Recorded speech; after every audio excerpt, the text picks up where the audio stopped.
When people ask what's the difference between content strategy and content marketing, you'll find a lot of different answers. And to be real, most of them are right, they just don't go far enough.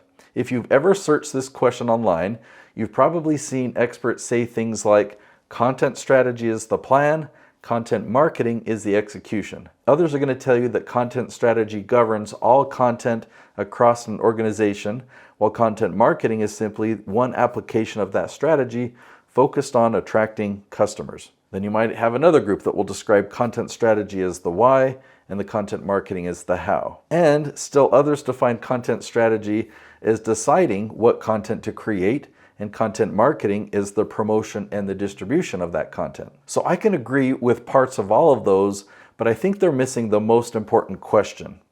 What business outcome is your strategy actually designed to produce? So if your strategy doesn't answer that, then I don't think it's really a strategy, it's just a publishing plan. One of the reasons that this topic gets confusing is because the words are used differently by different people. Some organizations use content strategy describing everything: their marketing materials, your company's SOPs, your knowledge bases or training material, all your internal communication and email, every piece of content that the company creates. Then they define content marketing as just the customer acquisition part of that larger strategy.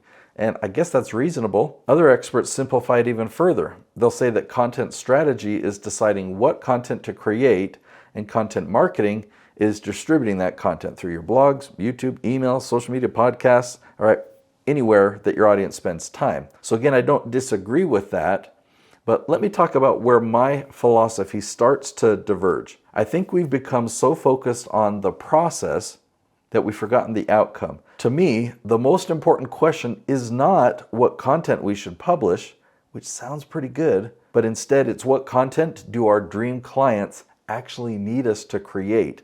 And that puts us in a completely different starting point. If your dream clients are asking questions online, those questions will determine your content strategy, not your editorial calendar, not your inspiration, not the latest trend, not what your marketing team thinks would be interesting. Your dream clients decide.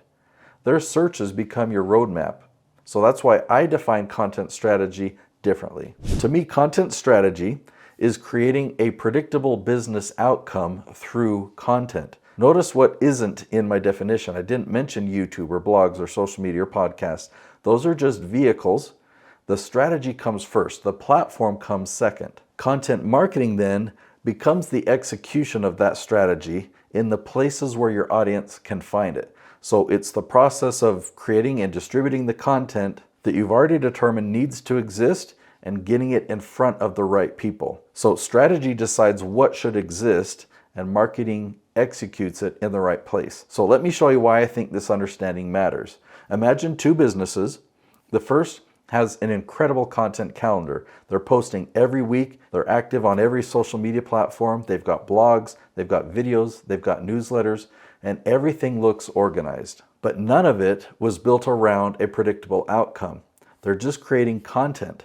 They can certainly nurture their existing followers and social media connections, but their hope of growing their audience is based on illusion or luck. Now, the second business starts somewhere completely different.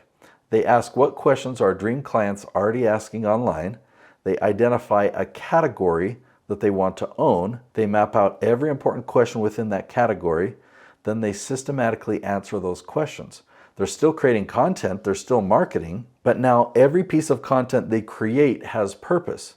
Every episode strengthens the branch. Every article builds your authority. Every answer creates another opportunity to be discovered by people who've never heard of you before. So beyond nurturing their existing followers, they're attracting referral quality leads. So the people out there actively searching for your help regularly find you. That is content strategy. The content itself is simply the execution.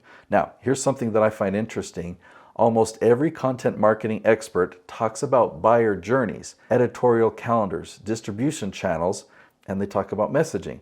Those things all matter, but very few people ask the question that matters most to me. Can I predict the business outcome? Can I predict that this strategy will increase discoverability? Can I predict that it will build trust?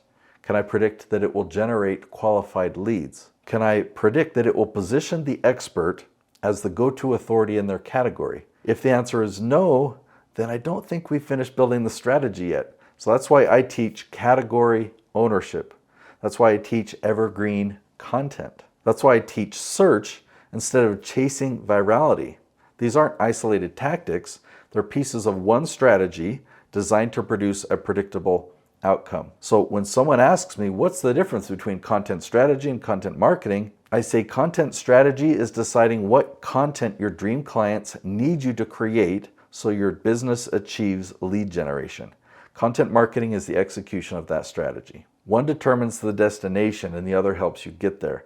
So if you ever find yourself spending more time talking about publishing schedules than actual business outcomes, it might be time to rethink whether you actually have a strategy or whether you're just doing busy work and creating more and more content. Most people define content strategy by the process. I define it by the outcome. So does this all make sense? What's next then? Well, the next question becomes, how do you know what content your dream clients actually need you to create? That's exactly what I'm covering in my next episode, Thought Leadership Starts Here. So in that episode, I show you the framework I use to identify the right categories, the right branches, and the right questions so you can build a content strategy that produces predictable business results. I'll see you in the next episode.